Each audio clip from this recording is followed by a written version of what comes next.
Number single बेरीज जर केली तर 8.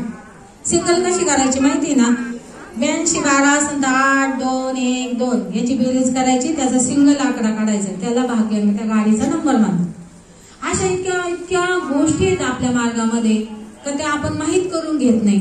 फक्त सप्त्यात यायचं, स्वामीचरित्र दुर्गा सप्तशती वाचायची, घरी जायचं. नवग्रह स्तोत्र प्रत्येक मुला मुलीनी माणसानी बाईनी वाचलं पाहिजे. काय नवग्रह स्तोत्र म्हणजे आपल्यामध्ये मंगळ बुध गुरु शुक्र शनी सगळ्यांचा आपल्या ह्याच्यावर प्रभाव आहे शरीरावर. मग मंगळ नाराज असेल तर मंगळ खुश होईल, बुध असेल तर बुध खुश होईल, राहू असेल तर राहू खुश होईल. मग वाचा ना नवग्रह स्तोत्र, किती सोपं आहे. ब्राह्मण पूजा करून देतो नवग्रहाची, काय देतो, नवग्रहाचं हवन करून देतो. नवग्रहाचं हवन कसं करायचं, गावरान तूप घ्यायचं, एक गौरी घ्यायची, त्याच्या नवग्रह स्तोत्र एक एक ओवीला स्वाहा म्हणायचं. असं 80 दिवस करा. कोणत्याही कोणत्याही काय म्हणतात ग्रहाची शांती करायचीच वेळ येणार नाही तुम्हाला. म्हणजे राहूची शांती करा, मंगळाची करा, काहीच करू नका. इतकं सोपं आहे. आपल्या याच्यात सगळं दिलेलं आहे, फक्त आपण ते वाचत नाही. आपलं मुद्रण साहित्य वाचत चला. महिन्याचं मासिक आहे आपल्याकडे, सभासद व्हा. सभासद झाले म्हणजे तुम्हाला कोणतं सण व्रत वैकल्य कसं करायचं, महिन्यातून वर्ष. आमची एक ताई मला म्हणजे, ताई तू वर्षभर सगळं नियमात ध्यानात ठेवून कसं काय करते, मला लिहून द्या. दिलं मी लिहून. आज पौर्णिमा होऊन गेली का बाई, दुसऱ्या दिवशी पाहिजे. हो काल पौर्णिमा होती. आपल्या याच्यामध्ये हे फिट करायचं असतं. आपल्याला काय सेवा करायची, डोक्यात जर जे फिट असत ना तेच होतं.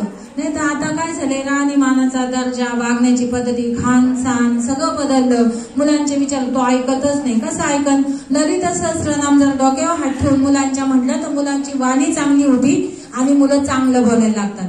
जेव्हा आपल्या आत्याला काकाला काकूला मुलं बोलतात त्यावेळेस त्या आईने धडपटलं पाहिजे पोरग, कारण त्यांना बोललं तर तुला बोलणार आहे. पण तेव्हा आनंद वाटतो. पण जेव्हा आपल्याला बोलतात तेव्हा भंतीच डोकं घालून रडावं लागतं.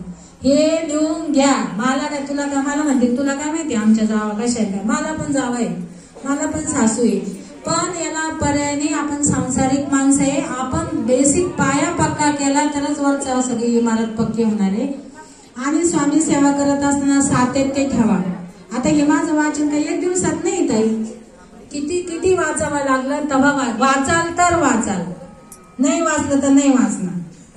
मग सेवा पंचमहायज्ञ करायचा आहे.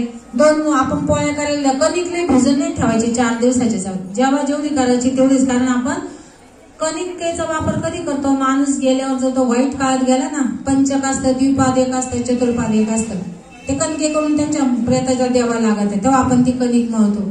ती कणिक अर्ध्या 2 तासानंतर झाली तर ते त्याचं रूपांतर त्याच्यात होतं. मग आपण पोळ्या करताना पहिली पोळी गाईला करायची, दुसरी पोळी कावळ्याला करायची. ह्या झाला पंचमहायज्ञातले 2 यज्ञ. मुंग्यांना साखर 3रा यज्ञ, अग्नीला तूप 4था यज्ञ आणि अतिथीला चहा हा 5वा यज्ञ. हा 5 यज्ञ जर केला तर नारायण नागबली किंवा पितृदोष कमी होतो.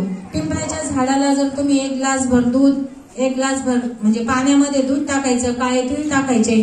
पिंपळाच्या झाडाला जर पुरुषांनी ते वाहिलं तर 40 दिवसाचा हा तोडगा आहे. पितृदोष कसाही असला तर कमी होतो. दर एकादशीला भागवत वाचलं, नारायण नागबली करायची गरज नाही. मग पितृदोष, कुलदेवता, वास्तू आणि आपली वास्तूतली सेवा, एवढं 4 केल्यावर कोणत्या बाईला त्रास होणार नाही. बघा, कुठे जाण्याची गरज पण नाही. अजून काय सांगू.